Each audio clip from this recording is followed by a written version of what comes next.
नमस्कार,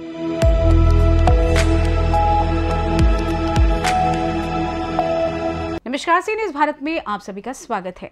बहादुरगंज नगर पंचायत में मुख्य जिला प्रशासन ने NHI 327E सड़क के चौड़ीकरण निर्माण कार्य के दौरान अतिक्रमण हटाने की प्रक्रिया शुरू की थी।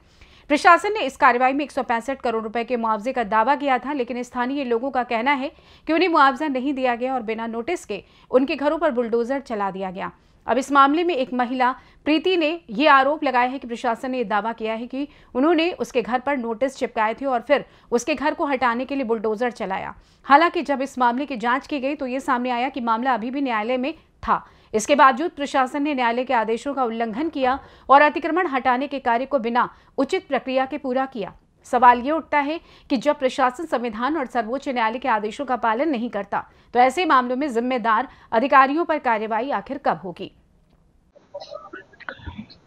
हाल ही में NHI की तरफ से जो अतिक्रमण मुक्त कराया गया, इसमें कहीं ना कहीं प्रशासन की सबसे बड़ी घोर लापरवाही सामने आई है। हालांकि ये जिस व्यक्ति का घर तोड़ा गया है वो गरीब आदमी है और ऐसे में इनकी जो तस्वीरें आप देख के समझ ही सकते हैं कि उसके पास आर्थिक व्यवस्था ठीक नहीं है और उसका घर पे बुलडोजर चलता है और यहाँ जिला पदाधिकारी विशाल राज द्वारा नोटिस किया जाता है और विदाउट लिखित में उसके घर पे बुलडोजर चलाया जाता है। एक तरफ सुप्रीम कोर्ट कह रहे हैं कि बुलडोजर बिना विधिवत कार्रवाई नहीं किया जाएगा, जब तक नियम कायदे के अनुसार उसको नोटिस ना किया जाए तब तक जो है वो उसके घर पे बुलडोजर नहीं चलाया जा सकता है। मगर हाल ही में संवैधानिक पद पर बैठने वाले पदाधिकारियों के मनोबल किस तरह से बढ़ चुके हैं, ये सबसे बड़ा सवाल है। जिला पदाधिकारी विशाल राज एक दफे भी नहीं देखे कि सुप्रीम कोर्ट एक तरफ उनकी आदेश का अवहेलना मैं कर रहा हूँ। क्या ऐसे में आप जिला पदाधिकारी बड़े हैं या माननीय सर्वोच्चतम न्यायालय बड़ा है? सवाल यह है कि मैं इस मामले को लेकर के अंचल अधिकारी से जानने की कोशिश की तो मालूम यह हुआ कि अंचल अधिकारी छुट्टी पर चले गए हैं। अब से शुरू होता है इसके पीछे की राज्य को मैंने जानने की पड़ताल शुरू की है कि आखिर क्यों तोड़ा गया। कई ऐसी चीजें हैं कि इसमें बहुत सारी चीजें खुलकर सामने आ रहा है। जबकि NS 327E का मुआवजा राशि 165 करोड़ दिया गया था, जो अतिक्रमण था या जो भी अन्य चीजों को लेकर के, क्या उन पैसों का लोगों को मुआवजा मिल पाया? इसकी जब हमने पड़ताल की तो पता चला कि किसी आदमी को तक नहीं मिल पाया मुआवजा। तो फिर अतिक्रमण किस तरह से मुक्त कराया गया?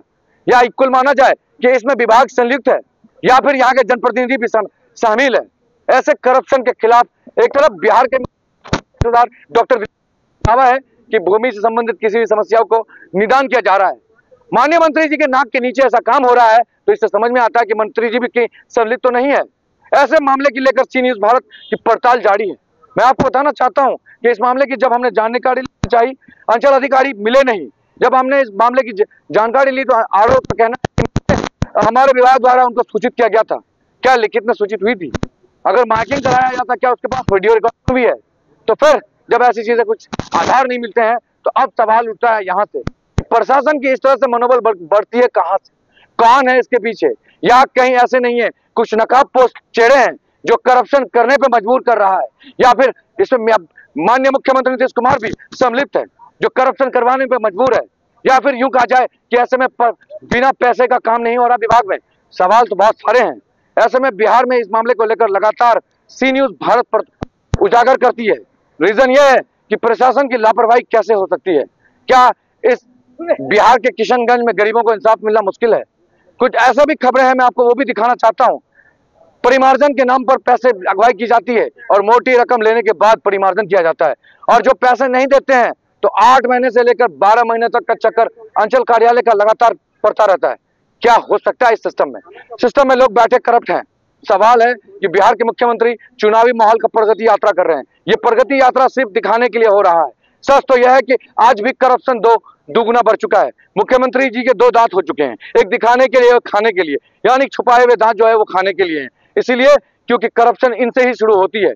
जब अगर 100 करोड़ का प्रोजेक्ट आएगा उसमें से 10% सीएम साहब लेंगे तो यकीन जानिए कि भ्रष्टाचार यहाँ से शुरू होता है। ये आरोप नहीं कह रहा हूँ क्योंकि ये जनता जान रही है, ये सच में ऐसा हो रहा है। धरातल पर विकास के नाम पर कितनी बड़ी धांधली हुई है, ये कहीं ना कहीं नीतीश कुमार के राज में ये तस्वीरें सामने आई है। मैं आपको बता देना चाहता हूँ कि ब्लॉक प्रशासन की भी मनोबल इतनी बढ़ चुकी है कि बिना रिश्वत के बल पे कोई काम नहीं कर पा रहा है। सवाल सीधा है कि आखिर चुनावी माहौल का प्रगति यात्रा करने का मकसद क्या है? क्या ऐसे में सत्ता में बने रहने के लिए नीतीश कुमार ये प्रगति यात्रा निकाले हैं?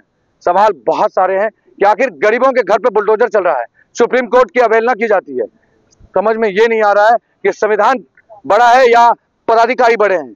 देश में लोकतंत्र को माना गया है, संविधान एक पार्ट है। हम उसको अगर नहीं मान रहे हैं तो इसकी अवहेलना करना भी एक घोर अपराध है। क्या ऐसे पदाधिकारियों को उच्च स्तरीय जांच करके कार्रवाई की जाएंगी? सी न्यूज भारत ऐसी मामले की पड़ताल करते रहेगी। किशनगंज से मिन्हाज आलम। किशनगंज बिहार से सी न्यूज संवाददाता मिन्हाज आलम की रिपोर्ट। आपको बताते चलें कि प्रशासन की अव्यवस्था और न्यायालय के आदेशों के उल्लंघन की ओर इशारा करता है। अब देखना यह होगा कि भविष्य में प्रशासन इन मुद्दों को कैसे सुलझाता है और गरीब लोगों को उनके हक का मुआवजा कब मिलता है। फिलहाल के लिए इस खास रिपोर्ट में बस इतना ही। देश दुनिया की तमाम बड़ी खबरों को जानने के लिए जुड़े रहिए सी न्यूज भारत के साथ। हर खबर आपके साथ, आपके हाथ।